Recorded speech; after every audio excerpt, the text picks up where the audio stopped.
Hi again. I hope you enjoyed the Sony case and had a chance to dig into the issues. Here's an opportunity for me to debrief a bit and maybe elaborate and share a couple of points that I think are interesting. First of all, there's a bunch of really good business lessons that come from this case, and so let's get that out of the way first. Number one, how do you make or not make acquisitions? Clearly, this was a place where there was minimal due diligence. They made a lot of mistakes. They paid a tremendous amount of money. They didn't really understand the market. We're not doing an entire video or a course on making acquisitions, but those of you that have been involved with acquisitions, or those of you that may at some point be involved with acquisitions, it's pretty good to keep in mind. It's not an easy thing to do, and you may not know this, but the failure rate is actually quite high. And in that respect, Sony is not unusual, but we see the reasons why. Number two, the quality of leadership.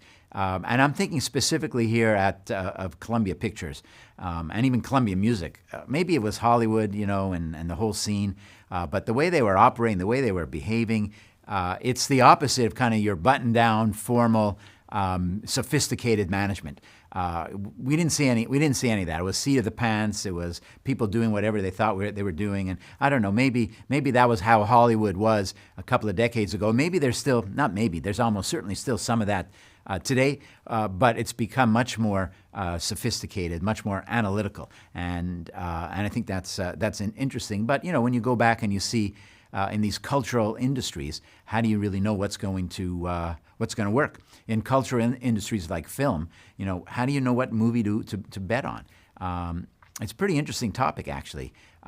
Maybe AI will open up the door, as is happening right now in music, to try to figure out what's the right movie or what movie is likely to be successful. It's a tough thing to know. But like I'm a big sports fan. I like in baseball, where we have Moneyball and the analytics that have really revolutionized baseball and how people think about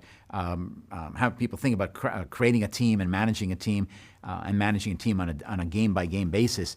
I can't help but think that we're going to see at least a bit more, maybe not completely, definitely not completely, but a bit more work from AI and other analytical tools, artificial intelligence and other analytical tools that might make the film industry and maybe cultural industries more generally a bit more sophisticated. I mean, I hope we never lose that kind of creative craziness that's part of the cultural world, cultural industries, but I don't think we're going to go back to the old days of Hollywood. And by the way, on cultural differences, one other point, Japan and the US, right? Talk about differences between two different corporate cultures. When you're making an acquisition, one of the places where there are big problems that occur is this integration between two companies. And in this case, they were really, really different. And Sony actually left Columbia Pictures all alone to kind of figure it out on their own for a period of time until they finally had to intervene because they were just bleeding money. So there's a lot of issues here that I think are worth mentioning. But the main point I want to highlight gets to really the beta versus VHS story at Sony, and how the lessons from that history actually biased their thinking in a way that was just not logical and hurt them in acquiring Columbia Pictures. The beta lesson was that you needed a family, which was a platform that others would rely on.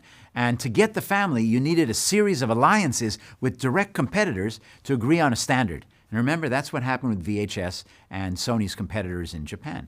If VHS is the family or the platform, then video cassette tape manufacturers would have to accommodate the power of those VCR machines. It's kind of like if Amazon is your platform for e-commerce, then all of the companies that want to sell online have to accommodate Amazon and conform to their rules. Or maybe even a better example is the Apple App Store. That's your platform, right? You have an app, you got to go, and you want to sell it. You're going to the Apple App Store. It's pretty hard to do it independently, and so you're dependent on the Apple on the App Store from Apple. Now, aside from the regulatory scrutiny that goes with having such a dominant position, which is absolutely true for Apple and for Amazon, strategically speaking, it's a very powerful place to be in the ecosystem, and you could make a lot of money because you're the gatekeeper. Now, note, however, that in the case of Apple and Amazon, there's really no family in the way that Sony was thinking about it, right? Because a family is an alliance of independent companies that become the standard that everyone has to go through. In this case, these are just single companies that have incredible market power that enables them to dictate the terms. But conceptually, it's a similar type of thing. So applying that lesson to Columbia Pictures is really where the problem occurred. Buying a movie studio would not enable Sony to build a platform at all. I mean, it's true that Sony would have more influence on, say, high-tech cameras and other equipment that are used to make films, but that was barely a small position for them back in those days, and actually not that much in the 2020s either. Being a major studio does not a platform or family make, yet the memory of what happened in video cassettes dominated Sony's thinking. And it pushed them in this direction. The problem was it was the wrong direction. It was an emotional tag that made them reach the wrong conclusion and come up with a strategy when it came to the movie business that didn't work. So Columbia on its own could never constitute that family logic, that alliance or that consortium, or, taking the Apple or Amazon examples, that dominant, gigantic company that could dictate terms to everyone else. They couldn't. But yet Sony still made the deal. Why? Because they were traumatized by beta.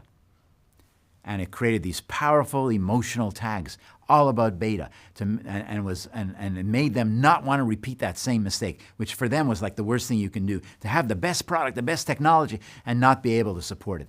That was the problem. And when you start to look into and think about the emotional tags that are behind the decisions and the past decisions, and by the way, history, as we talked about it as well, you start to get some insight into what Sony did wrong. And I think we get some insight into what we should be doing right to try to avoid these types of problems.